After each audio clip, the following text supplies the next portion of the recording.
તરી જવાય છે. સવારામ બાપા તેમાં કહેશે, નક્કી કરી લો નામ તમે સમરો સદગુરુ શ્યામ. આમાં પરખીલો પુરુષ ને નક્કી રે કરી લો ને નામ.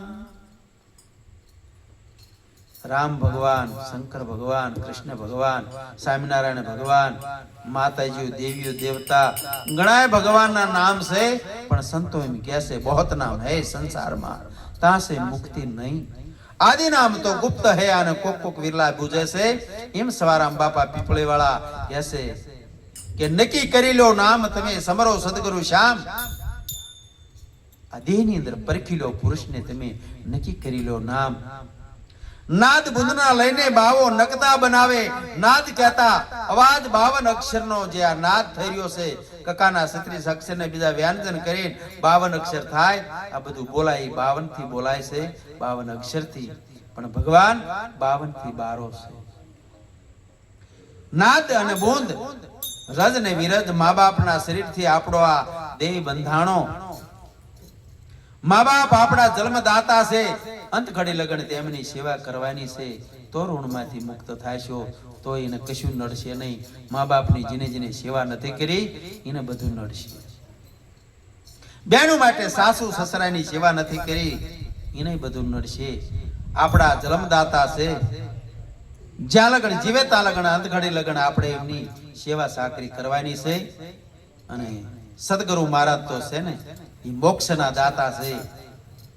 માતા હાલડા ગઈ અને સુવરાવે છે અને સંતો રહ્યા ને એ પોતાના સ્વરૂપની અંદર જગાડે છે. જ્યારે આપણે સુતા હોય ત્યારે સપનું આવે ત્યારે આંખ ઉગડે ને એમ થાય કે આ તો ખોટું. એમાં જાગતી આંખનું આ સપના જેવો સંસાર છે. પોતાના સ્વરૂપની અંદર જ્યારે જગાડે ત્યારે ખબર પડે કે આ જગત કેવું છે, ભગવાનની કળા કેવી છે, તારે આપણને ખબર પડે છે. આપે બનાવી દરગાહમાં આપેલો વિશ્રામ.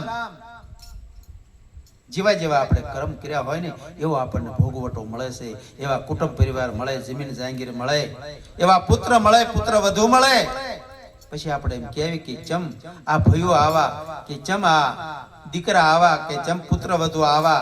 પણ આપણા ક્રમની પટ્ટી છે. સુખ દુઃખ સહન કરી અને દિવસો વિતાવી નાખો અને અત્યારે કેવી પટ્ટી ઉતારવી છે એ આપણા હાથની વાત છે. એટલે એવું સત્યમય જીવન જીવો. મનુષ્ય અવતાર મળ્યો છે ભવસાગર તરવા માટે. સમજી વિચારી અને કોક સંતના ચરણે જઈ આ જીવાત્માનો ઉદ્ધાર કરી લો. કૃષ્ણ ભગવાન અર્જુનને કહે છે કે તું તારો મિત્ર બની જા, તું તારો દુશ્મન ન બનીશ. જો આપણે આપણા આત્માને ન ઓળખીને તો આપણે જ આપણા દુશ્મન છીએ. આ રોટલા ખાતા ખાતા રાડા ખાવા, નરક ખાવા, ભોંડાવનીમાં કૂતરા બિલાડામાં આપણો વાસ થાય છે. 84 લાખ અવની ક્યારે ફેરીને આવશું અને ફરીને ક્યારે મનુષ્યનો વારો આવશે. પણ મીરાબાઈ કહેશે કે આત્માને જો ઓળખી લો તો પછી તમારે ફરીને પછી 84ની અવતારમાં જઈને જવું પડે. ભક્તનું બીજ બની જાય છે. ભક્ત બીજ પલટે નહીં, ઝુક જાય અનંત, ઊંચ નીચ કરી અવતરે, પણ કાયમ તમે માણસ ને માણસ અને સંતના સંત જ હશો. એવી રીતે આપણે આપણા મિત્ર બની જાવ, આપણે આપણા દુશ્મન ન બનશો. નાદ બોના લઈને બાવો નકતા બોનાવે અને ભીતર બોલે છે મારો સદગુરુ શ્યામ. અને પરખીલો પુરુષને તમે નક્કી કરી લો નામ. આપે બનાવી આ દરગાહમાં આપેલો વિશ્રામ. મકાન સારા કરવીને શાંતિ થયો જો રહેવી નહીં તો શું કામનું. એમાં દરગાહ એટલે આપણો દેહ આપણા ક્રમના સિદ્ધાંત પ્રમાણે આપણને પ્રાપ્ત થયો છે. તો આમાં શાંતિ હોવી જોઈએ, નિરાશ હોવી જોઈએ. જગત આખું આધિ વ્યાધિ અને ઉપાધિ ત્રિવિધિ તાપની અંદર બધું જગી રહ્યું છે. એટલે આ ત્રણ મોટી હોળ્યું છે. આધિ કહેતા આ દેહનો રોગ ચારે અમે સારું થાય છે. વ્યાધિ એટલે દીકરા દીકરીના સંબંધ કેવા મળશે, વરા કેવું આવશે, દાર પાડવી તો પાણી આવશે કે નહીં આવે, આ વ્યાધિ. અને ઉપાધિ તો ફોન આવે કે ફલાણા ઠેકાણે આમ થયુંતા, બેઠા બેઠા આહોડાની ધારું થવા મને નહીં. એટલે આધિ અને વ્યાધિ અને ઉપાધિ આ ત્રિવિધિ તાપની અંદર આખું જગત જગી રહ્યું છે. આ સમજણ વગરનું આ જીવાત્માને જે સુખ મળ્યું નથી અને મળવાનું નથી. ભલે ને કરોડપતિ હોય પણ સમજણ વગરનું સુખ નથી આ જીવને. એટલે તેમાં સવારામ બાપા કહેશે આપે બનાવી દરગાહ અને આમાં વિશ્રામ લ્યો, શાંતિ આવી જવી પડે, નિરાંત આવી જવી પડે તો આપણો જન્મારો સફળ થાય છે, નકર થાતો નથી. ભગવાન પછી બીજી કડીની અંદર સવારામ બાપા શું કહેશે? લાંબો પોળો ચોરસ સરખો તપાસો. તમામ ભગવાન કેવો છે? લાંબો છે કે પોળો છે કે ચોરસ સરખો તપાસો. તમામ માપે કોઈ મરજી વાત એને અમારા પ્રણામ છે.